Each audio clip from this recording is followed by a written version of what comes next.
India is not only the biggest neighbor, it's the only neighbor. It's good that we have India as a neighbor. It's a very forward-looking country, and that's what our future is. So, of all the countries in the world, Bangladesh must have the best of relationship with India. वो countries जिनको India पैसा देता है, budget में भी उनको पैसा रखता है, तो वो इंडिया से दूरी जो है वो सह नहीं सकते, उनको फिर वापस आना पड़ता है। Bangladesh's interim government chief Dr. Mohammad Yunus has said his country wants good relations with India. Bharat के बाद अब रशिया ने भी बांग्लादेश को कंगला देश बनाने की कसम खा रखी है। आज की ताजा तरीन खबर ये है कि रशिया ने सिर्फ लोन नहीं मांगा, लोन के साथ इंटरेस्ट भी मांगा है। पहला इनका इंटरेस्ट बनता है 5,300 करोड़, जो कि अगले महीने में 6,700 करोड़ तक जा पहुंचेगा। बांग्लादेश के लिए भी एक वो भी तो देख रहा है ना बांग्लादेश के, क्या हम इस तरीके से कुछ अगर करते हैं तो हमारे जो बहुत सारा पैसा इंडिया की तरफ से आता है, जो सपोर्ट आती है वो फिर नहीं मिलेगी, तो क्या हम उसके बगैर, तो क्या अगर ऐसा होता है तो आप समझते हैं कि इकोनॉमी डाउन हो जाएगी बांग्लादेश की? पाकिस्तान अमली तौर पे डिफॉल्ट कर चुका है और ये इंकशाफ कल से हो रहा है। क्या वाकई पाकिस्तान डिफॉल्ट कर चुका है और किस वक्त इसका ऐलान किया जाएगा? बांग्लादेश के खजाने तेजी से खाली हो रहे हैं, क्योंकि हम अक्सर प्राउड फील करते हैं कि अगर हमने जियो पॉलिटिक्स में किसी की दोस्ती देखी है वो इंडिया और रशिया की देखी है। इंडिया से मुंह मोड़ने के बाद रशिया का भी अब बांग्लादेश को करना पड़ेगा सामना। 2 खरब 56 अरब रुपए, यानी कि जो बिजली का सबसे बड़ा बिल है वो हुकूमत पाकिस्तान ने अदा करना है। दे नीड्स सपोर्ट, और इंडिया अगर उनके साथ अच्छे रिलेशंस रखता है तो उन्हें फायदा ही फायदा है। नमस्कार दोस्तों, चैनल पर आपका हार्दिक अभिनंदन है। दोस्तों, हम सभी देख रहे हैं टीवी पर या वेरियस सोर्सेज से कि जब से बांग्लादेश में सत्ता परिवर्तन हुआ है, तब से जो है बांग्लादेश में इंडिया के टूवर्ड्स जो है हेट काफ़ी बढ़ी है। वहाँ के लोगों के एक्शंस में, वहाँ के लोगों के कामों में, वहाँ के लोगों के बात में, और जिस तरह से वो रिएक्ट कर रहे हैं, उनकी गवर्नमेंट जिस तरह से रिएक्ट कर रही है इंडिया के लिए, और ऐसा लगता है कि जैसे उनका दुश्मन है इंडिया। लेकिन दोस्तों, अब इंडिया ने भी उनके लैंग्वेज थोड़ा सा उनको जवाब देना शुरू किया। तो दोस्तों, जवाब थोड़ा सा इंडिया की तरफ से तो इंटेंसिटी कम थी, लेकिन बांग्लादेश को उसको इसकी इंटेंसिटी जो है ज़्यादा लगी, उन पर इम्पैक्ट ज़्यादा दिखा।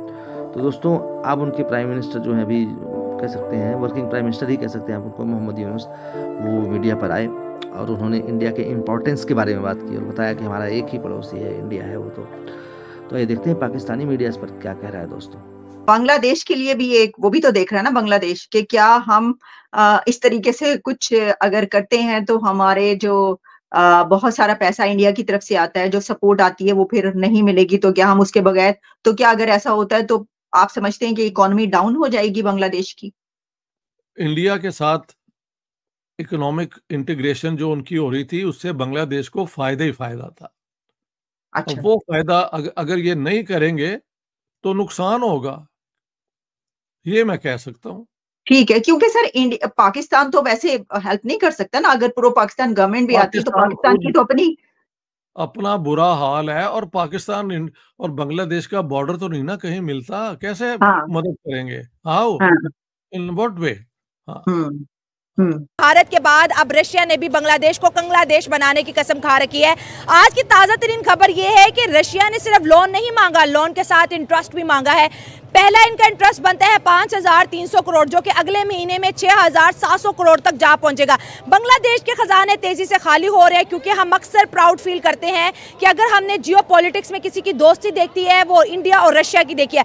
इंडिया से मुंह मोड़ने के बाद रशिया का भी अब बांग्लादेश को करना पड़ेगा सामना। और क्या बांग्लादेश पाकिस्तान के साथ दोस्ती करके इंडिया और रशिया की दुश्मनी को मोल ले पाएगा?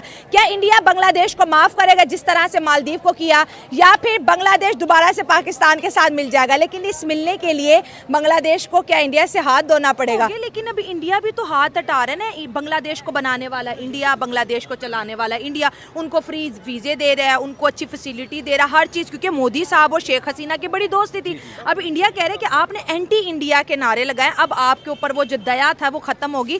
क्या बांग्लादेश इंडिया जैसी बड़ी इकोनॉमी का प्रेशर बर्दाश्त कर पाए? क्योंकि अब रशिया भी कह रहा है मेरा लोन वापस करो। देखें, डेफिनेटली बात तो यही है कि प्रेशर तो बर्दाश्त करना पड़ेगा, और उनकी इकोनॉमी नीचे भी आएगी, क्योंकि आपकी बात वो बिल्कुल ठीक है कि इंडिया ने ही बनाया, लेकिन उनकी दोस्ती थी हसीना वाजिद के साथ। जब हसीना वाजिद उतरी है तो प्रेशर तो आएगा, लेकिन अब देखना है कि आगे क्या होना है। और अगर वो यूनिटी रखेंगे, एक कौम बनेंगे, बाकी वो भी मुसलमान है, अल्लाह पर ईमान है, बन जाएगा कुछ ना। इंडिया और रशिया की दोस्ती के बारे में क्या कहेंगे कि एक दोस्त के खिलाफ नारा लगा दूसरा, हालांकि रशिया तो बहुत अमीर मुल्क है, लेकिन वो बांग्लादेश को कह रहा है मेरा $630 मिलियन अर्जेंट बेसिस पे वापस। ये तो मुश्किल होगा वापस करना, लेकिन वो बात ये है कि अगर रूस और इंडिया दोस्त हैं, हाँ। तो जहरी बात है दोस्त ने दोस्त के पीछे तो आना है, हाँ, ठीक है। लेकिन मुश्किलात बढ़ेंगी वो बांग्लादेश के लिए। पिछले 1 महीने से मुसलसल एक रिक्वेस्ट आ रही थी कि मैम आप पहले कभी कभी नायला को ले आती थी, अब तो आपने बिल्कुल ही नायला को स्क्रीन से गायब कर दिया है। तो नायला आपको वेलकम करते हैं आपके खुद के चैनल पे, कैसा लग रहा है? मुझे बहुत ज़्यादा अच्छा लग रहा है और सबसे पहले मैं अपने उन फैंस का शुक्रिया अदा करना चाहूँगी कि जो बार बार मेरे बारे में पूछ रहे थे।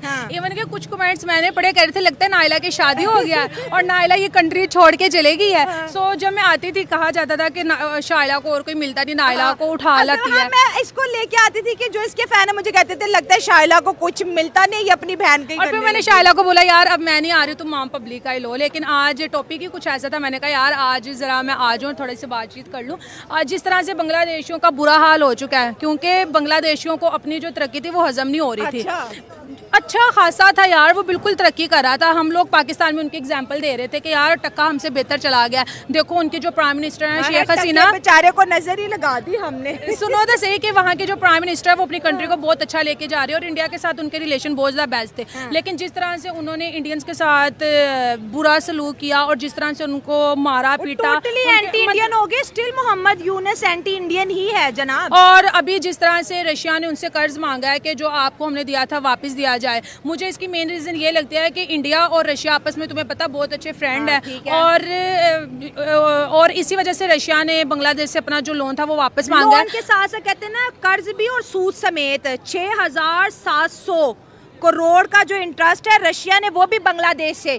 बांग्लादेश तो ऑलरेडी उसके खजाने खाली हो रहे हैं, बांग्लादेश पे ऑलरेडी इतना ज़्यादा प्रेशर है। इंडिया ने अपनी ट्रेड वैसे बहुत ज़्यादा डिले कर दिया, बॉर्डर के ऊपर बहुत से ट्रक वैसे रोक दिए। 16 कमोडिटी कल का हमारा शो था ऑलरेडी बैन हो गया है, मेडिकल वीज़ा की प्रोसेसिंग भी स्लो हो गया है। अब ये मुझे तो लगता है इनको मरने के लिए कोना भी नहीं मिलना। मरने के लिए नहीं, बांग्लादेश अब बिल्कुल कंग्लादेश बनने वाला है, ठीक है। और वहाँ पे बिजली जा रही है, अब लोग पंखियों पे आ गए, वही हमारा जमाना आ गया। वहाँ पे जो बिजनेस है वो बहुत ज़्यादा ख़राब होता जा रहा है, वीज़े उनको इंडिया के नहीं मिल रहे।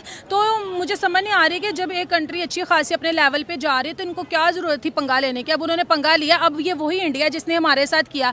पहले वो कह रहे थे कि पाकिस्तान आ जाओ हम दोस्ती करते हैं, हर चीज़ करते हैं, लेकिन वज़ीर आज़म भेजे, लेकिन हमने तब उनकी बात को इतना सीरियस नहीं लिया। लेकिन आज देखो वो 5th लार्जेस्ट इकोनॉमी बन गया और लोग वहाँ पर जाना अपनी ख्वाहिश मानते हैं। अमेरिका जैसी कंट्री जिसे हम सुपर पावर कहते थे वो इतना ज़्यादा क्राइसिस में जा रहा है, ठीक है। वहाँ 800 से ज़्यादा जो फैक्ट्रीज हैं वो बंद हो गई हैं। लेकिन यहाँ पे जस्ट एक इंडिया ही ऐसी वाहिद कंट्री है जहाँ पे लोग आते हैं अपने बिजनेस वगैरह ओपन करते हैं, प्रमोट करते हैं, जहाँ पे हर रोज़ महंगाई नहीं बढ़ती। मतलब कि वो कंट्री हर लेवल से तरक्की। दोस्तों, पाकिस्तानियों को सुनकर हंसी आती है। कहाँ से आते हैं ऐसे लोग? ऐसा लगता है ये लोग हमारे गोले के नहीं हैं, किसी और गोले से आए हैं। कितने तेजस्वी हैं ये लोग। आप सभी हंसते रहिए और पाकिस्तानी कॉमेडी का मजा लेते रहिए और चैनल को सब्सक्राइब करना और शेयर करना ना भूलें। धन्यवाद।